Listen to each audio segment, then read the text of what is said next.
Hi everyone, my name is Vivian Rong. I'm Eastside's online editor-in-chief. Hi, I'm Ella Hampton, and I am Eastside's online news editor. And today we are here with a few special guests. Welcome East Class of 1972. They just had their 50th reunion, August 27th, just these past couple of days. And thank you all so much for coming. Would you mind each going around to introduce yourselves and who you are, and maybe just some activities you were involved with during your time at East? I know there are a couple of student government leaders here as well. Okay, well, Vivian, I'll start. I'm David Harrison, and I pretty much volunteered to assist with the coordination for the 50th reunion. While a student at East, I think my principal interest was gymnastics, probably ahead of academics or other activities, but I was also vice president of our class our senior year.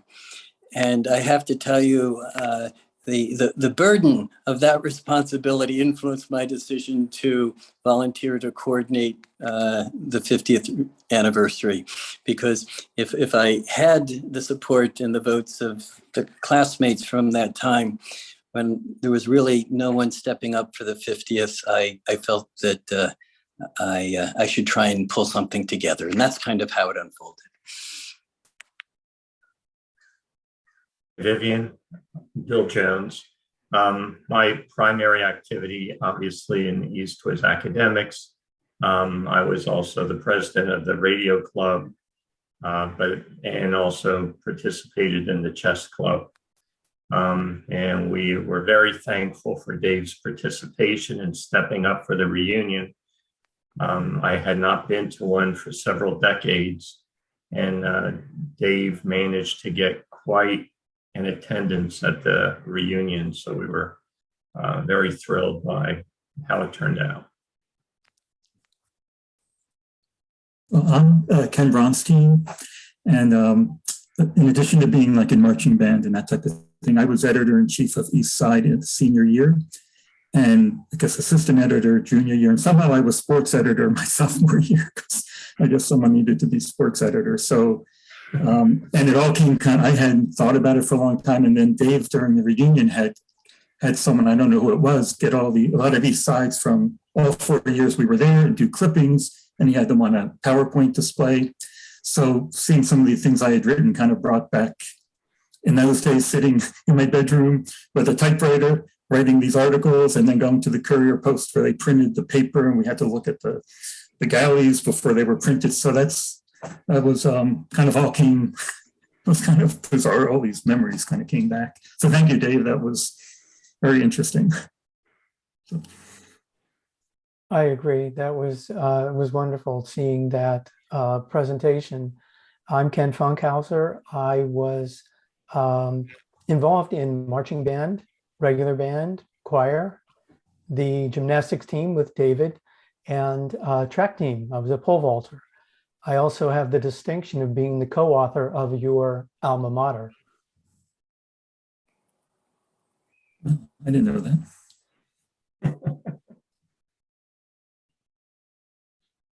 I'm Edie Sadik, and I was really not that involved in that many school activities.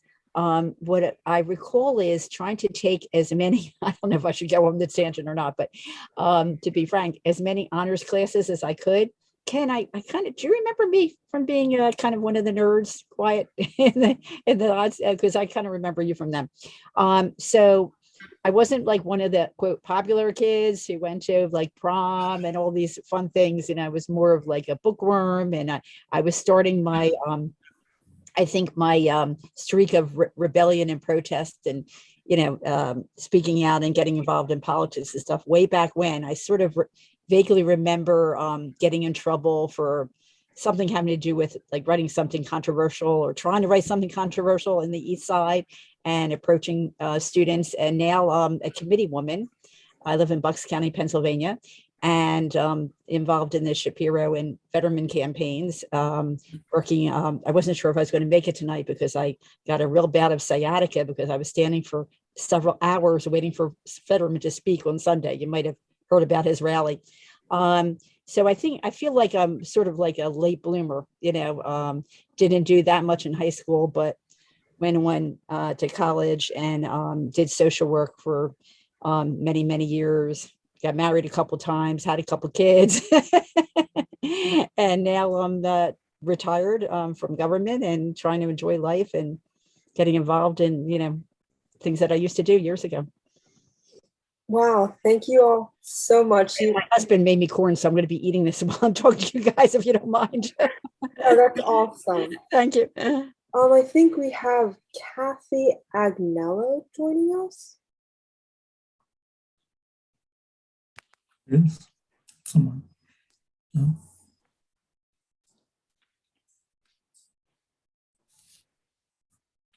Hi. Hi, Miss Agnello.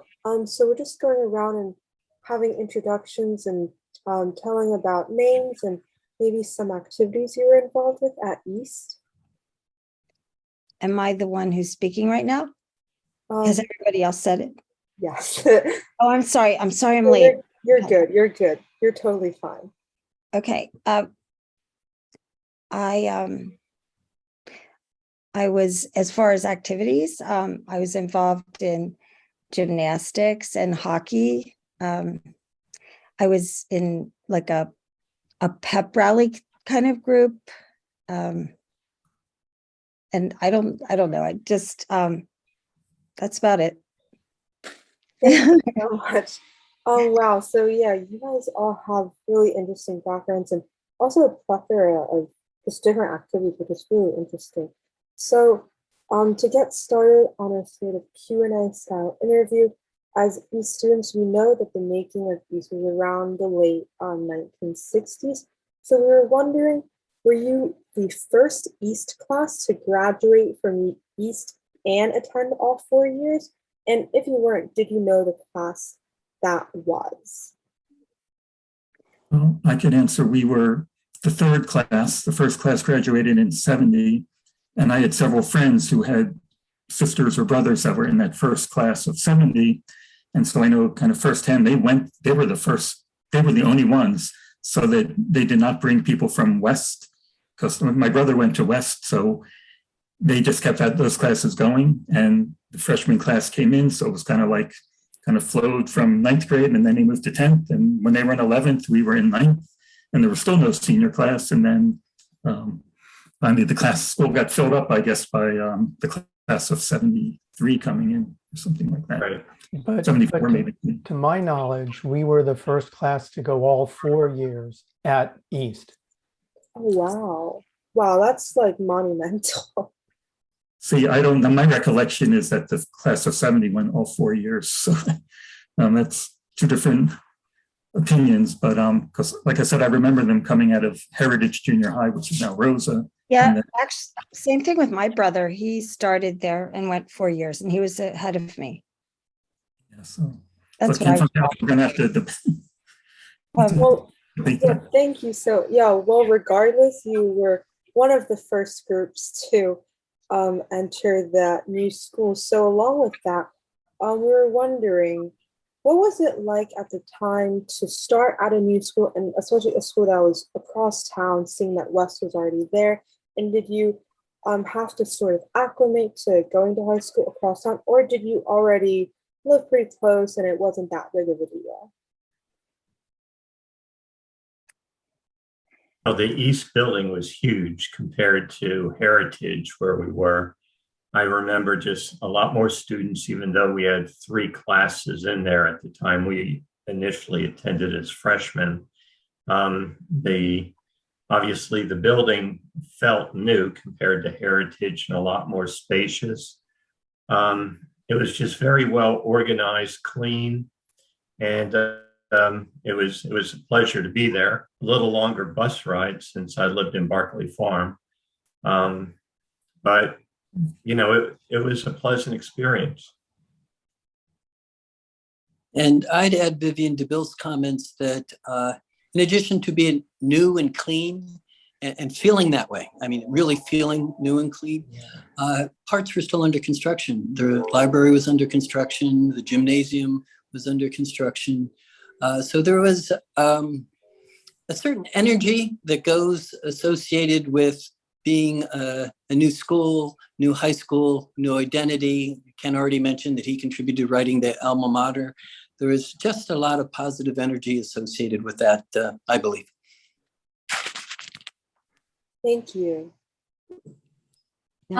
Also, so where was the 50th reunion held and like how was it? I know Ken mentioned like there's like a slideshow with like some old stuff from Eastside, but like what else was there? Yeah, well, it was held at Tavistock Country Club on Saturday evening, but we had a gathering of about 30, and I should really let Kathy talk about the gathering on Friday evening at Iron Hill Brewery or something, because she really coordinated that. I focused on the Saturday evening event at Tavistock, but I would like to comment just a little bit on that PowerPoint presentation that was put together. And a classmate of ours, Bob Guglielmo's mother, had kept, who's still alive and looks wonderful on Facebook, kept a lot of the paper copies of Eastside. Of course, they were all paper copies back then.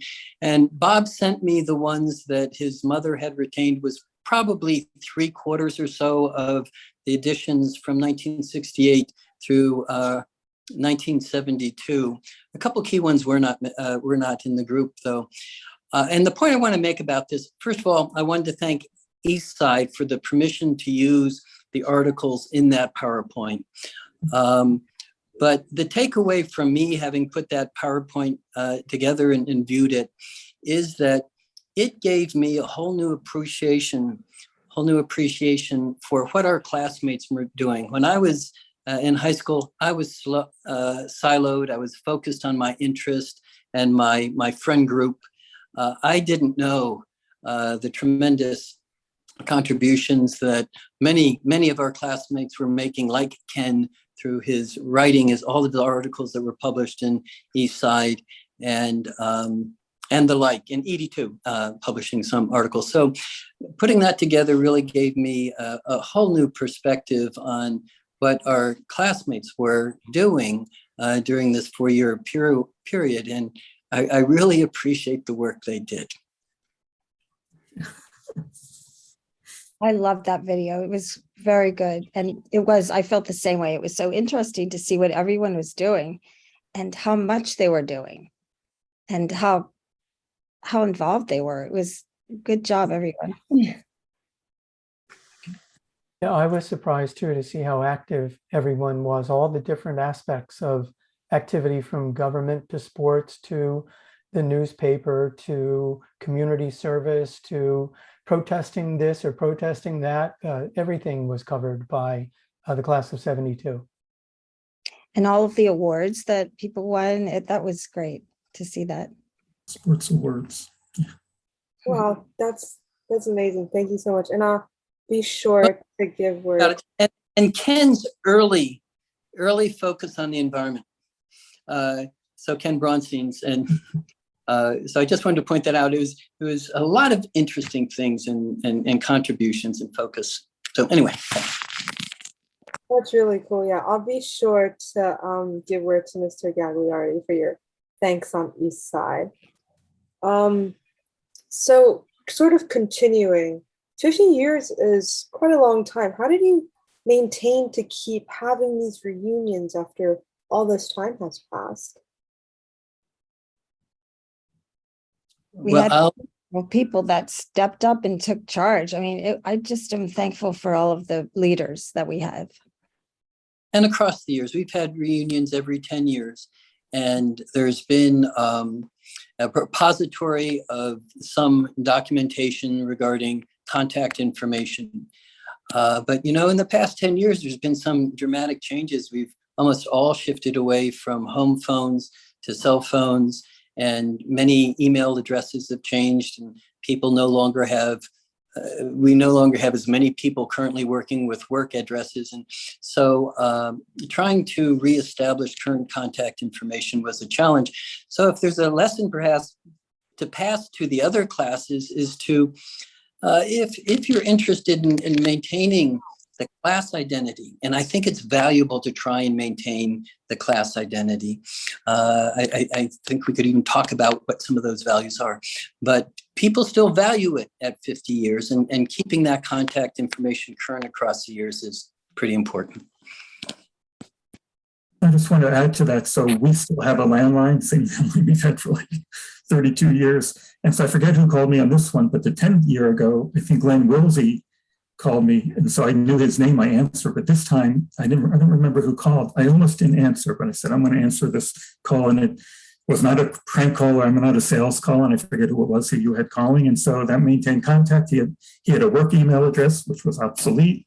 So that's kind of, so there was some luck, I think, in getting hold of some of the people, just the way Dave's describing it. Yeah. Vivian, back to your question of why and how do we continue to do this every year? I missed the 5-year because I was on my honeymoon, but I've been to the 10, 20, 30, 40, and now the 50. And I sent David an email the other day and said, I lived the closest probably to the event venue and probably had the most fun. It just is something that I look forward to every 10 years. Thank you guys so much for answering that question. What was the turnout for the 10th year reunion? Was it larger or smaller compared to your turnout at the 50th? I think it was about the same as this one, don't you? I don't know that I was at the 10th. Oh, I can't comment. I can compare the 40th and 50th, but I can't compare any others. In the 40th, we had 136 attendees, and we had 116 or 20 less for the 50th, but I don't have the numbers from the prior ones. And of those 136, about 80 were classmates. The rest were spouses and guests. And how about this one? It was 116, 116 that attended this, like how many were spouses? Either spouses or guests. If we subtract 80 from 116, I guess 36 would be that number. Okay, for the latest one, okay. Yeah.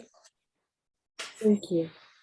Vivian, I thought at the 40th, I was only at the 40th and 50th. It seemed like there were more classmates at the 40th, but that could just be, and some that were more local. That was just my impression, or just maybe it was people that I knew better there were more people at the 40th that I knew better, but I don't really know the actual numbers.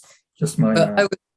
I was asked the question of how many classmates attended the 40th, and it's a question on Facebook that I haven't answered yet. I haven't gone back and counted, so I don't really know in terms of classmates at the 40th what it was, but I'm sure it was at least 80 plus. Thank you. I think some of the issues were, like, I personally know some people like Diane Rosner. I don't know if anybody remembers her, and Jody Tice. They, in retirement or semi-retirement, or whatever, they moved to other parts of the country. Sorry. So it was hard for them to attend. They would have to fly in. So that's why, some people didn't come that came maybe previous years. 10 years ago. Yeah, circumstances changed. we unfortunately did have some people die. That definitely went to the last one, I remember, and weren't at this one. Oh, wow. Oh, well, That was surprising. Yeah.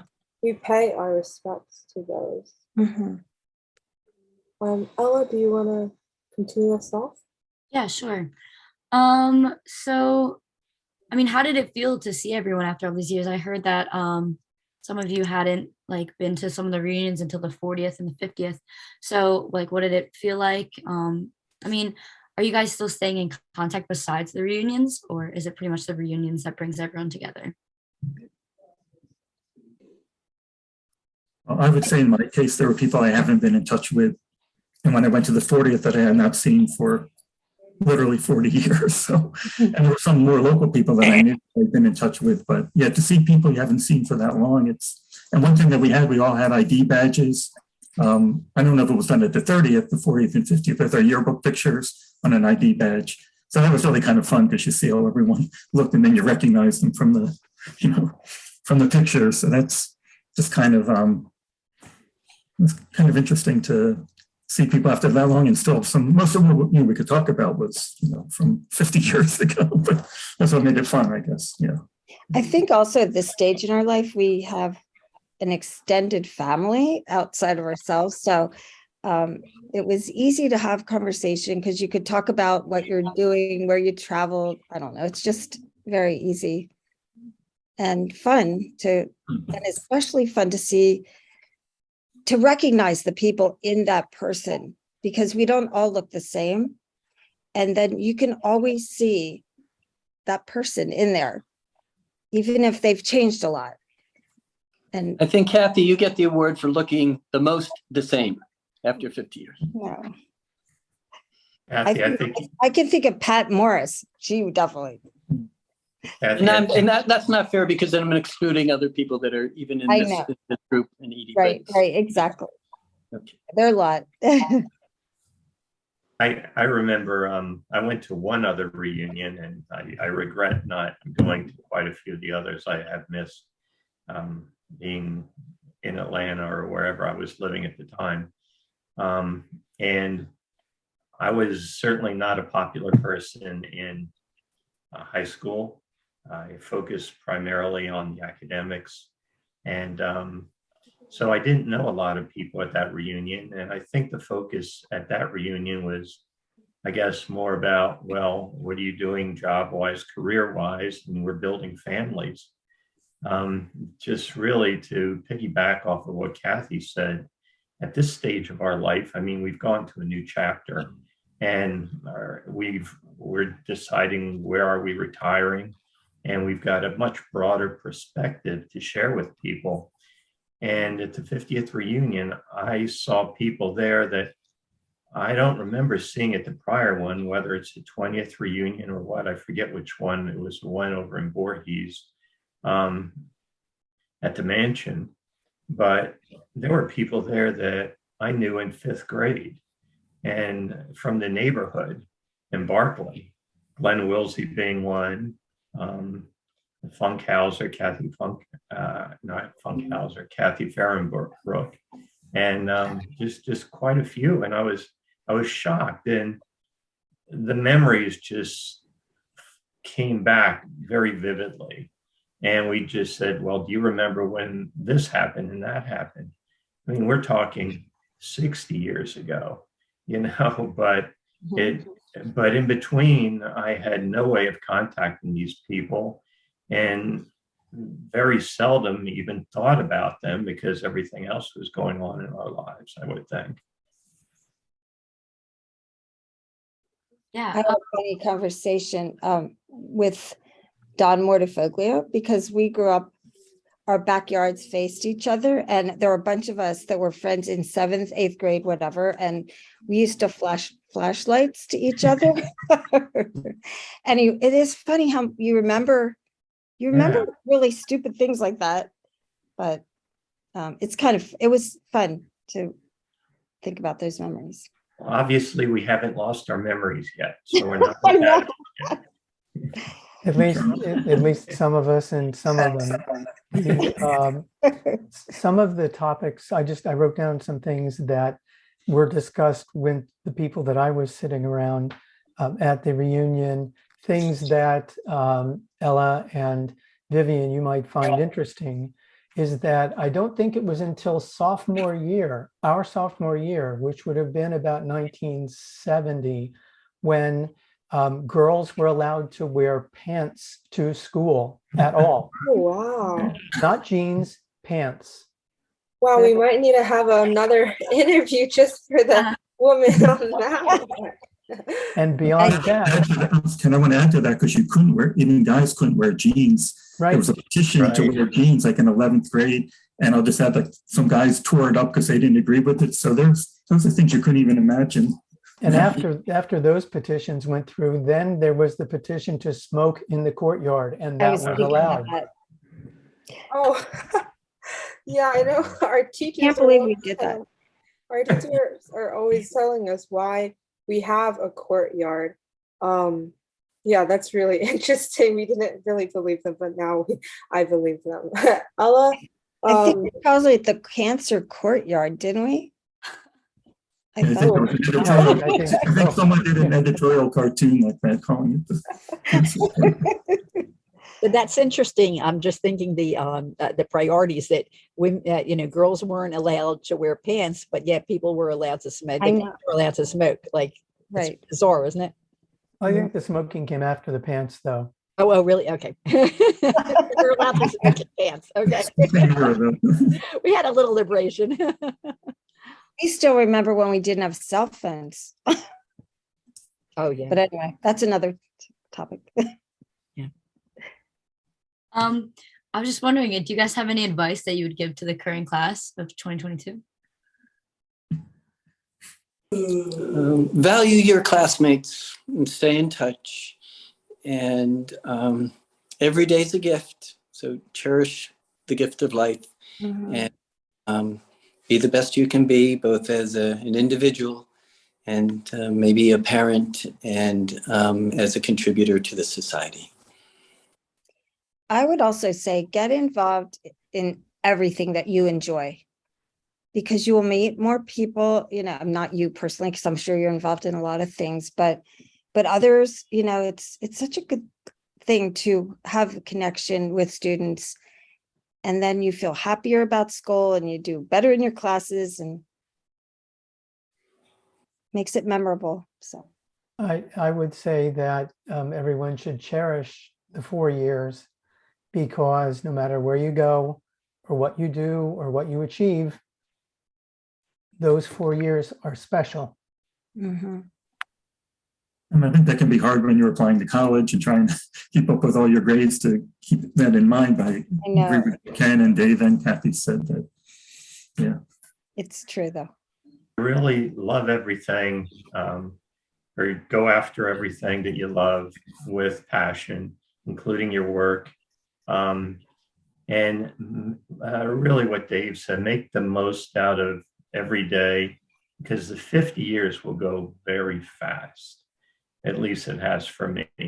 And you look back and say, I wish I could have done this or that, but we're not gone yet. So there's still time. So just make the most out of it and give back as much as you can too, because that has some great feelings associated with it. Wow, thank you all for the wisdom. Thank you so much. So yeah, those are all of the questions we have. And just wanted to say thank you so much to the class of 1972 for meeting with Eastside. We are very happy to have you. And a special thank you to Mr. David Harrison for reaching